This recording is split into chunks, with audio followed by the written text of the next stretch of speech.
¡Eh! ¿Tu viejo ronca demasiado? ¿No te deja dormir en las noches?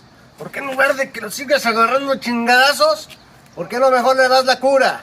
Una persona que ronca mucho puede morir de un infarto, ten cuidado. Dos de los factores más comunes por los que uno ronca es el sobrepeso, la obesidad, y el otro son problemas respiratorios. Para eso vamos a conseguirnos esta, mira. Se llama pingüica.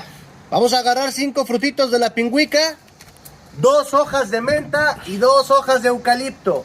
Hiérvelo en agua, endúlzalo con miel, de preferencia la miel más natural que encuentres de abeja, y se lo vas a dar calientito para dormir.